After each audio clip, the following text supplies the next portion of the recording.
All right there, good afternoon. Welcome back to the shop. Welcome back to the two-stroke turbo channel. My name's Mark, and sometimes you'll see my shop dog Stella appear in these videos. It's pretty fun. I've been doing this mechanic gig for almost 40 years. I've been at this shop 30. I've seen a lot of things in my life. I've worked on a lot of cars. You guys have seen me work on a lot of cars. Some of them are quite unique, some of them are questionable whether they should be saved. Some are totally worthy, some are just abstract. But the minority of cars that I've worked on in my life is this in front of me. Now you're probably saying, well, that looks like a Ford Escort, and you'd be partly right. This is an electronic Escort. It's an EV, and some of you are gonna turn the computer off right now and run away and hide your heads in the sand and say that all EVs are bad. We're being forced. The government's forcing it down our throats. They're not all bad. So I've got a converted 1995 Ford Escort. I don't know what they call them in Europe. Maybe the same name, but maybe it's a Mazda or some type of a similar car. This is or was a 5-speed, probably with a 2-liter, maybe a 1.8 Mazda motor. The engine, the internal combustion engine, is long gone, and it's been replaced by a forklift motor right down here. I think it's a 20 horsepower motor, and a whole slew of golf cart batteries. These are 8-volt batteries. There's 2, 4, oh, maybe there's more than 4. I think this lifts up. Oh yeah, there's a bunch more. I'm actually not sure. The whole system is 144 volts, I believe. And that does not count the coach battery. This is the battery for the lights, the ignition, the conductor, contactors, that type of thing. If you'll notice, I've got this charger here charging the house battery, the 12-volt battery, and that's solar powered. I've got these 4 solar panels laying on top of the hood of my Mitsubishi GSX. And you can see that the blue lights are on, which means I think they're 25 watt panels, and they are just absorbing sky shine. It is not a bright sunny day today, it's overcast, but they work every day, rain or shine, doesn't matter. I charge up all my extra batteries. Actually, that's pretty great. Somebody gave me the solar panels, a good friend of mine who had them to trickle charge his motorhome batteries, sold the motorhome and didn't sell the panels, so I got those for free, and I got the car donated to me for free by a good friend, just because he knew I would do something with it. So I'm effectively charging my electric car for free. You may take aim at that statement, but I'm doing it. I'm not charging the propulsion batteries, just the house battery, but it's kind of working for me. I am charging the car via the sun for free. Free solar panels, free car. It's a free deal. Now, I'm probably going to plug in, and before we go for a road test on this thing, I'm going to charge up with 110. And I don't know how long it takes. It takes a while. This is the gas filler, and instead of a gas neck, we've got electrics right there. I just wanted to show you this car. I've had this car for a few weeks, and I haven't done much with it. I've been so busy with customer cars, and I caught COVID, and I'm still getting over that, and I got some other things to show you. So today's the day.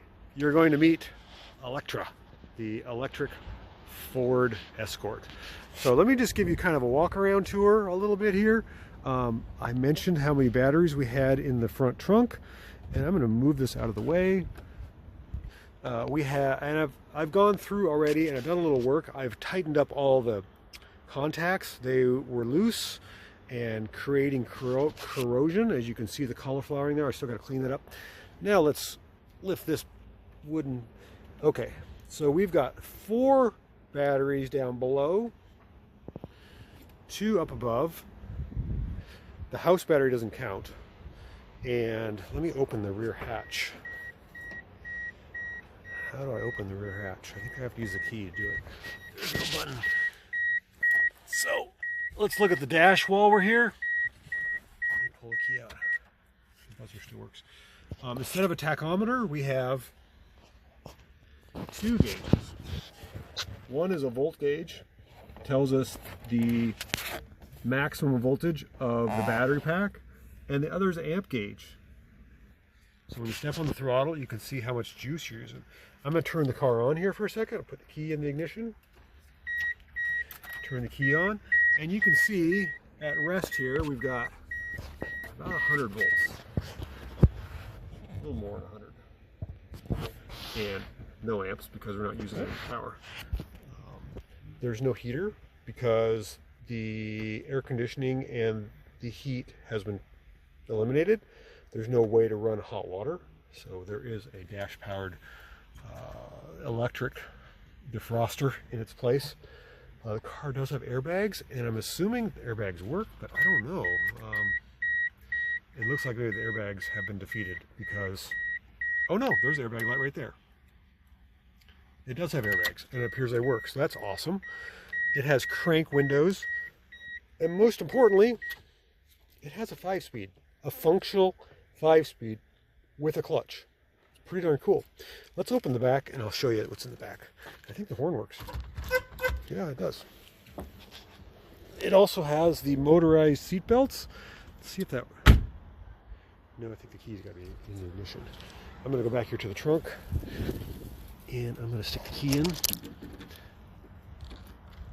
Show me what's back here. Okay, so we've lifted our trunk and we have a spare set of brake pads. And so we had 6 batteries up front and we have another 9 batteries in the back. Times 8. That equals 140 some volts, I believe. This is not a sealed pack. There is a vent here for charging. There's a couple of cool little things here. Anyhow, we're going to charge this thing up and we're going to take it for a drive and see what performance it has. I'm not thinking it's great because the car has got to weigh probably 4,000 pounds, all the weight of the lead acid batteries, but it's still going to be fun.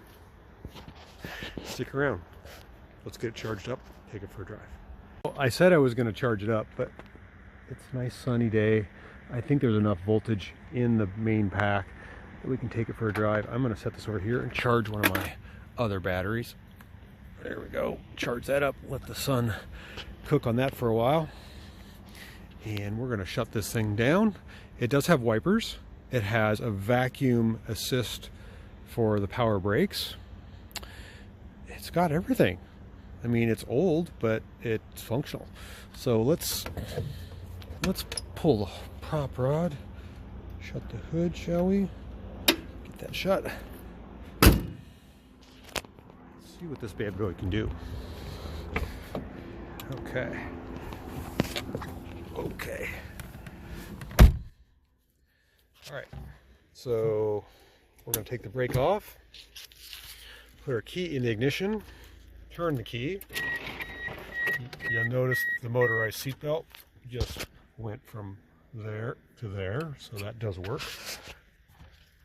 Turn the key on. It's beeping because I don't have my seatbelt on. There we go. Okay, I'm going to put this thing in first gear. Take the brake off. I let the clutch out, and we are already ready, starting to roll. So you'll notice there's no motor noise. The engine is on. Press the gas, pressing the gas, there we go. Can you hear that? All electric. There is no power steering.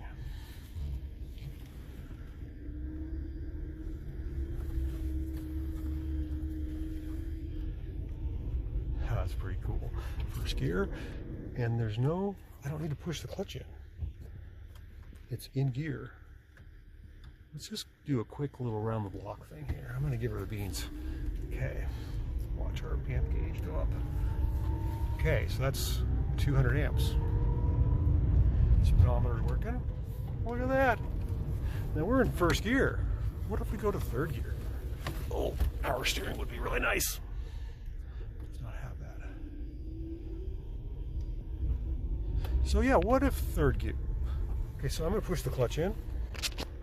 I'm going to put it in third gear. Let's try this.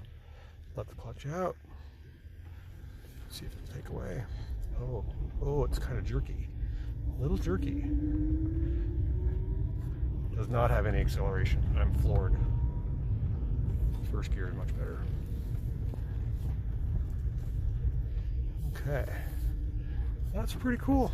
Let's check our wipers. They work. Oh, they're really dry. Okay.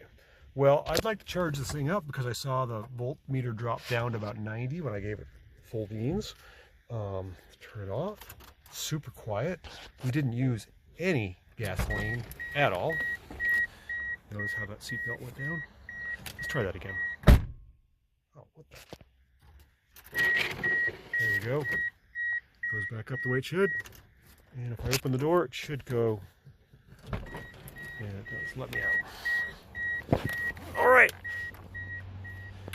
It's our first little test drive in Electra. All electric power. We went all about, I don't know, 200 feet, 300 feet, not even a quarter mile.